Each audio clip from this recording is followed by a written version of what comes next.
أعوذ بالله من الشيطان الرجيم. أعوذ بالله من الشيطان الرجيم. لا حول ولا قوة إلا بالله العلي العظيم. لا إله إلا أنت سبحانك إني كنت من الظالمين. حسبنا الله ونعم الوكيل. حسبي الله العظيم. لا حول ولا قوة إلا بالله العلي العظيم. اللهم لا سهل إلا ما جعلته سهلا وأنت تجعل الحزن إذا شئت سهلا. اللهم إنا نسألك ومن كل هم فرجا ومن كل دهين مخرجا ومن كل حسر يسرا ومن كل فحشة سترا وعلى كل خير سبيلا برحمتك يا أرحم الراحمين يا رب العالمين. بسم الله الرحمن الرحيم. di ziar sama njaboot di leen seet di leen ñaanal jàmm. yàlla na jàmm jëkk yàlla na jàmm mujj yàlla na jàmm sax ilaa yawmin badar ndax lu dul jàmm rekk jàmm moo ko gën. kon yàlla nañu yàlla wasaareel jàmm ci kaw suuf. adduna bi nag fi mu nekk nii jaxasoona. adduna bi jaxasoona. gannaaw bi ma ziyaaro ñi ci prison yi yal na yàlla génne leen ci njàqare ak tolof-tolof yi ñu nekkee. may ziyaar ñi ci hôpitaux yi yal na yàlla saafara leen ba ñëpp delloo ci seen sago dellu seen kër.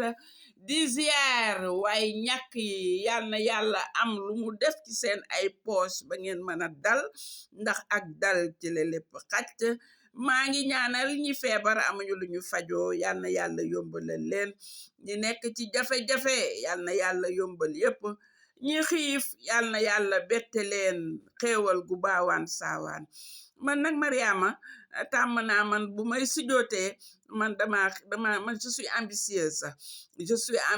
Je vois loin et gros. Alors moi j'ai l'habitude de demander à Allah le Tout-Puissant qu'il me donne la mer.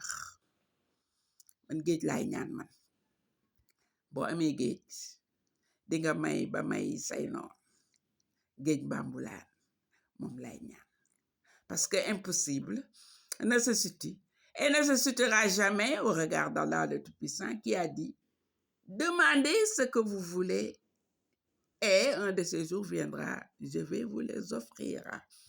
Donc man je suis une femme vraiment ambitieuse. Je vois même pas sur terre, mais je vois au-delà de cette maudite terre. Quelquefois, tu demandes à Allah, alors tu fais ta déposition auprès d'Allah, il te donne tout juste ce qu'il faut pour atteindre le grand jour du jugement dernier. C'est là où commence la prospérité, l'abondance, la clairvoyance. C'est pourquoi quand le Tout-Puissant alors te donne tout juste de quoi te nourrir correctement, de toi t'occuper de tes affaires correctement, de quoi vraiment régler les problèmes correctement, remets-toi à Dieu pour attendre la surabondance au grand jour de la lumière et de la lumière. di ñaan nag jàmm ci kaw suuf dëkk bi àdduna bi yëngu na en tout cas day lu waay rendi sa loxo rek lay nàcc. Aujourd'hui c'est le jour de la femme, c'est le 8 mars. 8 mars on l'a dédié aux femmes, mais nous on a 365 jours vraiment. Parce que c'est la femme qui incarne la société. Nous, on nous a choisi un jour, mais moi, je refuse. Moi, Marie, moi, je suis ambitieuse. Tous les jours de l'année, c'est fait partie du 8 mars. Mais ñaanal sama mbokku jigéen ñi jàmm yal na yàlla dolli sutura bi yal na yàlla dolli xéewal bi yal na yàlla dolli man gi yal na yàlla dolli wér gi yàlla dolli kàttan gi yal na suñu boroom dolli sago gi yal na yàlla dalal xel yi yal na yàlla leeral bët yi lépp luy musibaak balaa kasara gàtt fa nag déggu ñaaw ñu ngi koy ñaanal suñu bopp ñun jigéen parce que c'est la femme qui incarne la société. Sans la femme rien ne marche. Ku fi nekk kilifa diine wala nga nekk fi kilifa aada wala nga nekk fi président wala nga nekk fi premier ministre wala nga nekk ministre wala homme d'état wala homme d'affaires ci jigéen nga jógee. Donc jigéen mooy yaayu àdduna. C'est pourquoi je me déclare mère de l'univers. Alors en ce mois béni de Ramadan, vraiment, où chrétiens et musulmans, tous confondus, nous sommes tous tournés vers un seul Dieu, Allah le Tout-Puissant. Je demande et implore le pardon, le secours, la baraka, la bénédiction, la magnanimité d'Allah le Tout-Puissant pour qu'il déverse à travers le monde entier sa paix, vraiment, et qu'il nous donne abondance et surabondance. Musal ñu nag ci seytaane, que Dieu nous préserve de Satan qui ne fait que perturber. Qui sème le vent récoltera le vent. Lu waay liggéey daa ko añe. Yal nañu yàlla musal ci fitna. Képp ku yee fitna yal na la fitna dab ba nga fàtte, parce que nit ñi nekk ci weeru koor ñam seen jàmm di jaamu yàlla. Képp ku yee fitna na nga xam ni iblis nga, te iblis va finir par tomber aux aguets en enfer. Force restera à la loi divine d'Allah le Tout-Puissant, le seul digne d'être loué, d'être adoré, d'être honoré, d'être vénéré, le plus fort, le très grand, le grandiose par excellence. Fitna ji ci kaw suuf nag xawma ku provoqué, xawma ku provoqué wul, xawma ku def ak ku deful. Yal na yàlla ala képp ku yee fitna ci kaw suuf.